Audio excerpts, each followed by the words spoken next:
Bhairava Kala Bhairava Kala Kala Bhairava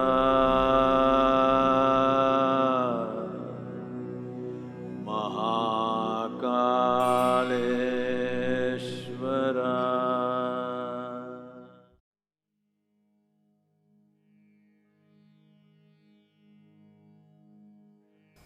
The temple, Maha Kala Temple, Mahakaleshwar Temple in Ujjain. This year is very important because it is their Kumbha Mela. This is the 12th cycle of the 12-year cycles, the solar cycles. So very significant year for them, and it's called as the Simhastha Kumbha this time. This temple was built by a king named Chandrasena. Chandrasena was attacked. He is a great devotee of Shiva. He was attacked by people who wanted to destroy this culture. Ujjain had become a city of devotees and those who sought knowledge. It was almost like the second Kashi of India, where knowledge, learning, transmission of spiritual knowledge was the main hub of the town. That is what ruled the town, and people came to this town for that purpose. It is not on any trading route, so the town grew. It was called as Avantika at that time. This town Avantika grew big only as a knowledge hub, as a spiritual hub. So there were people who don't like it, there are always people who don't like it. So they wanted to destroy the city and they attacked.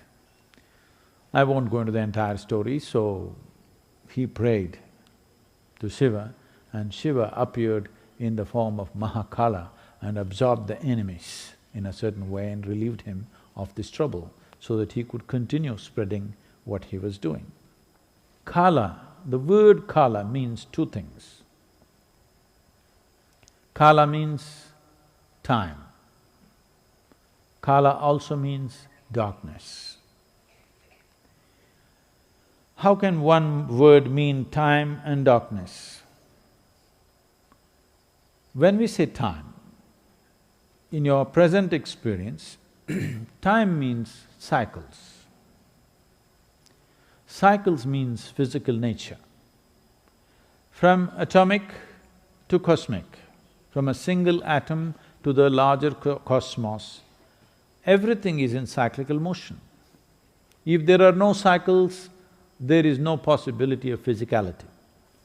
Planet turns around once, we call this a day. The moon goes around the planet, we call it a month. The planet goes around the sun, we call it a year. Like this it goes. Our understanding of time or experience of time right now is in cycles. Cycles of sleep and wakefulness, eating, digestion, hunger. Like this there are many cycles. It is only through circular movement of things do you know time. If there was no circular motion, if there are no cycles in the existence, if there is no physicality, you wouldn't grasp time. That is, time manifesting through physical existence. This physical existence is happening in the lap of a larger non-existence, which in English language they may call it space. Here we call that Kala or darkness. Why we are calling space as darkness is, if you want to see light, you need some opaque object, an opaque object which stops light. You can see my hand only because it is stopping light. You cannot see the air because it's not stopping light. nor can you see the light in the air, because it is not stopping light.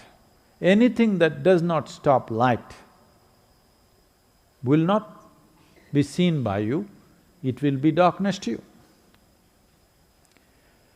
Either you must see the source of light, or you must see an object which stops light, otherwise you will have no experience of light.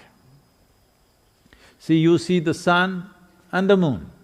Sun is the source of light for us, moon is reflecting the light. In between is all darkness, but light is passing, isn't it? You don't see it, but it is definitely passing, otherwise how would it fall on the moon? So, the space is referred to as kala or darkness, because space is dark. Only if there is something, it reflects light and you experience light. If there is something, then it is not space. So, space is referred to as darkness. Between time and space, why are they mentioned with one word?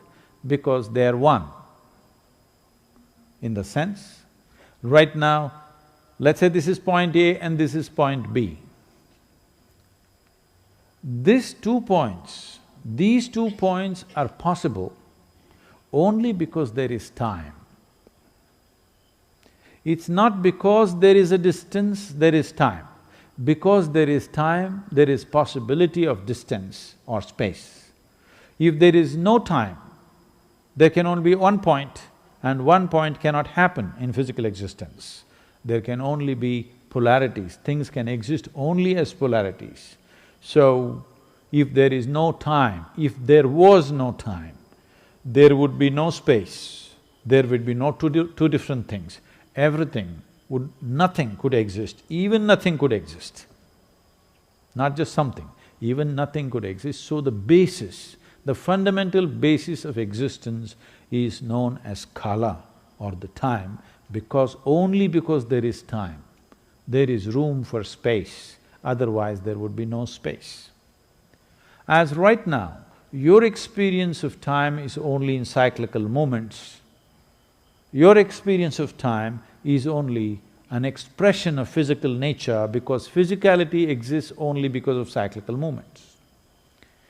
The entire aspiration, the spiritual aspiration is to attain to mukti or liberation, means you want to transcend the ways of physical, or in other words, you want to transcend the cyclical nature of the existence.